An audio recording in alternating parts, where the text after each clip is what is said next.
Hello welcome to easy job info. അപ്പോൾ ഞാനിന്ന് വന്നിരിക്കുന്ന പുതിയ വീഡിയോയിൽ പുതിയ ജോബ് ഡീറ്റെയിൽസ് ആയിട്ടാണ്. അപ്പോൾ എന്തൊക്കെയാണ് ജോബ് ഡീറ്റെയിൽസ്, വാക്കൻസികൾ എന്നൊക്കെ അറിയാം. വീഡിയോ സ്കിപ്പ് ചെയ്യാതെ കാണാം.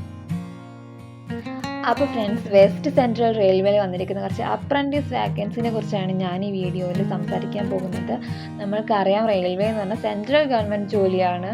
കൂടാതെ തന്നെ ഇതിൽ വാക്കൻസി എന്ന് പറഞ്ഞത് 2521 വാക്കൻസി പറയുന്നുണ്ട്. കൂടാതെ ജോബ് ലൊക്കേഷൻ ഭോപ്പാൽ, മധ്യപ്രദേശ് എന്നിവിടങ്ങളിലാണ്. നമുക്കിതിൻ്റെ കൂടുതൽ ഡീറ്റെയിൽസ് നോക്കാം. അപ്പോൾ ഏതൊക്കെ പോസ്റ്റിൽ എത്രത്തോളം വാക്കൻസി ഉണ്ട് നമുക്ക് ആദ്യം ചെക്ക് ചെയ്യാം. ഇലക്ട്രീഷ്യനിൽ 458 വാക്കൻസിയും, ഫിറ്ററിൽ 651 വാക്കൻസി, ഡീസൽ മെക്കാനിക്കിൽ 24 വാക്കൻസിയും, വെൽഡർ, ഗ്യാസ് ആൻഡ് ഇലക്ട്രിക്കിൽ 236 വാക്കൻസിയും, മെഷീനിസ്റ്റിൽ 42 വാക്കൻസിയും, ടേർണറിൽ 20 വാക്കൻസിയും, വയർമാനിൽ 55 വാക്കൻസിയും, മാസോൺ അഥവാ ബിൽഡിംഗ് കൺസ്ട്രക്ടറിൽ 120 വാക്കൻസിയാണ്, കാർപ്പൻ്ററിൽ 137 വാക്കൻസി, പെയിൻറ്റർ ജനറൽ വിഭാഗത്തിൽ 124 വാക്കൻസി, ഫ്ലോറിസ്റ്റ് ആൻഡ് ലാൻഡ്സ്കേപ്പിങ്ങിൽ 10 vacancy, pump operator and mechanic 25 vacancy, horticulture അസിസ്റ്റൻറ്റിലും 10 വാക്കൻസി, ഇലക്ട്രോണിക്സ് മെക്കാനിക്കിൽ 141 വാക്കൻസി ഉണ്ട്, information and communication technology system മെയിൻ്റനൻസിൽ 16 ഒഴിവ്, കമ്പ്യൂട്ടർ ഓപ്പറേറ്റർ ആൻഡ് പ്രോഗ്രാമിംഗ് അസിസ്റ്റൻറ്റിൽ 141 ഒഴിവും, സ്റ്റെനോഗ്രാഫർ ഹിന്ദി 37 ഒഴിവ്, സ്റ്റെനോഗ്രാഫർ ഇംഗ്ലീഷ് 21 ഒഴിവ്, അപ്രൻറ്റീസ് ഫുഡ് പ്രൊഡക്ഷൻ ജനറലിൽ 2 ഒഴിവുകളും, അപ്രൻറ്റീസ് ഫുഡ് പ്രൊഡക്ഷൻ വെജിറ്റേറിയനിൽ 2 ഒഴിവുകളും, അപ്രൻറ്റീസ് ഫുഡ് പ്രൊഡക്ഷൻ കുക്കറിയിൽ 5 ഒഴിവും, ഡിജിറ്റൽ ഫോട്ടോഗ്രാഫറിൽ 1 ഒഴിവും, ട്വിറ്റർ നെറ്റ്വർക്കിംഗ് ടെക്നീഷ്യനിൽ 4 ഒഴിവുകളും, സെക്രട്ടറിയൽ അസിസ്റ്റൻറ്റിൽ 2 ഒഴിവുകളും, ഹെൽത്ത് സാനിറ്ററി ഇൻസ്പെക്ടറിൽ 5 ഒഴിവുകളും, ഡെൻ്റൽ ലബോറട്ടറി ടെക്നീഷ്യനായി 4 ഒഴിവുകളും, material handling equipment mechanic and ഓപ്പറേറ്ററിൽ 5 ഒഴിവും, AC മെക്കാനിക്കിൽ 7 ഒഴിവും, ബ്ലാക്ക് സ്മിത്തിൽ 90 ഒഴിവുകളും, ക്യാബിൾ ജോയിൻ്ററിൽ 6 വാക്കൻസി, ഡ്രാഫ്റ്റ്മാൻ സിവിലിൽ 15 വാക്കൻസി, ഡ്രാഫ്റ്റ്മാൻ മെക്കാനിക്കലിൽ 5 വാക്കൻസി, സർവേയറിൽ 1 വാക്കൻസി, പ്ലംബറായിട്ട് 84 vacancy, sewing technology cutting and ടൈലറിൽ 5 വാക്കൻസി, മെക്കാനിക് മോട്ടോർ വെഹിക്കിളിൽ 5 വാക്കൻസി, മെക്കാനിക് ട്രാക്ടറിൽ 4, അഗ്രികൾച്ചർ അസിസ്റ്റൻറ്റിൽ 1 വാക്കൻസി.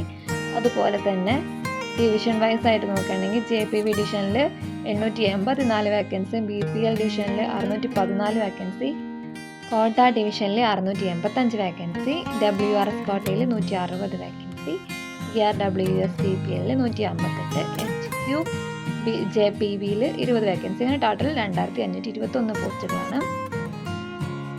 ഇനി ക്വാളിഫിക്കേഷൻ എന്താ ചെക്ക് ചെയ്യും. അപ്പോൾ എലിജിബിലിറ്റി കണ്ടീഷൻസ് പറയുന്നത് 10ാം ക്ലാസ് അല്ലെങ്കിൽ +2 ഇതില്ലെങ്കിൽ തുല്യതയെങ്കിലും, മിനിമം 50% പറയാത്ത മാർക്ക്, കൂടാതെ തന്നെ NCVT SC അല്ലെങ്കിൽ SCVT പ്രൊവൈഡ് ചെയ്യുന്ന ട്രേഡ് സർട്ടിഫിക്കറ്റും ഉണ്ടായിരിക്കണം.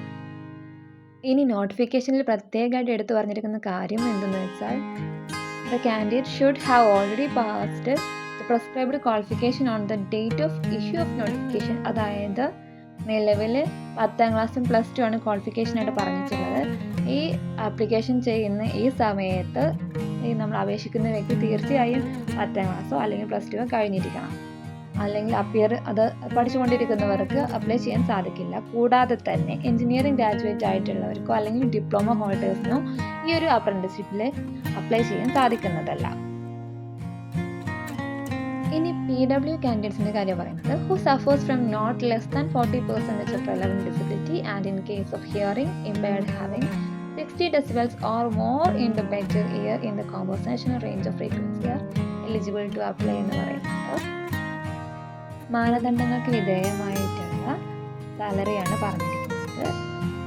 15നും 24 വയസ്സിനും ഇടയിലുള്ളവർക്ക് ഈ പോസ്റ്റിലേക്ക് അപ്ലൈ ചെയ്യാൻ സാധിക്കുന്നതാണ്. ഇനി സെലക്ഷൻ പ്രോസസ്സ് എന്ന് പറയുന്നത് ഡോക്യുമെൻറ്റ് വെരിഫിക്കേഷനും പേഴ്സണൽ ഇൻ്റർവ്യൂവും വഴിയാണ് സെലക്ഷൻ പ്രോസസ്സ് നടക്കുന്നത്. ഇനി നമുക്ക് ആപ്ലിക്കേഷൻ ഫീ നോക്കാം. SC ST PWD ഫീമെയിൽ കാൻഡിഡേറ്റ്സിന് യാതൊരു തരത്തിലുള്ള ഫീയും സെൻട്രൽ റെയിൽവേ റിക്രൂട്ട്മെൻറ്റ് ഈടാക്കുന്നില്ല. കൂടാതെ തന്നെ ഓൾ അതർ കാൻഡിഡേറ്റ്സിന് 100 രൂപയാണ് ആപ്ലിക്കേഷൻ ചാർജ്. കൂടാതെ ഈ ചാർജ് പേയ്മെൻറ്റ് ചെയ്യാനുള്ള method debit card, credit card, net banking എന്നിവയിലൂടെയാണ്. ഇനി ഈ പോസ്റ്റിലേക്ക് അപ്ലൈ ചെയ്യേണ്ട അവസാന തീയതി 2022 ഡിസംബർ 17 കൂടാതെ എങ്ങനെയാണ് ഇനി അപ്ലൈ ചെയ്യേണ്ടതെന്ന് നോക്കാം. നിങ്ങൾ ഇൻട്രസ്റ്റഡും അതുപോലെ തന്നെ എലിജിബിളും ആണെങ്കിൽ നിങ്ങൾ ഡയറക്റ്റായിട്ട് സെൻട്രൽ റെയിൽവേൻ്റെ ഒഫീഷ്യൽ ലിങ്ക് ഞാൻ താഴെ കൊടുത്തിട്ടുണ്ട്. ആ ലിങ്കിൽ കയറി നോട്ടിഫിക്കേഷൻ വായിച്ച് അതിൽ നിങ്ങൾക്ക് അപ്രോപ്രിയേറ്റ് ആയിട്ടുള്ള ഓപ്ഷൻസ് ഫിൽ ചെയ്ത് അപ്ലൈ ചെയ്യാൻ സാധിക്കുന്നതാണ്. ഓൺലൈൻ വഴിയാണ് ആപ്ലിക്കേഷൻ. ഇനി നിങ്ങൾക്ക് ഈ വീഡിയോ ഇഷ്ടപ്പെട്ടു അല്ലെങ്കിൽ ഉപകാരപ്രദമായി എന്ന് തോന്നുകയാണെങ്കിൽ തീർച്ചയായും ലൈക്ക് ചെയ്യുക, ഇല്ലെങ്കിൽ ഡിസ്ലൈക്ക് ചെയ്യുക, ഷെയർ ചെയ്യുക, സബ്സ്ക്രൈബ് ചെയ്യുക. Tata, bye bye.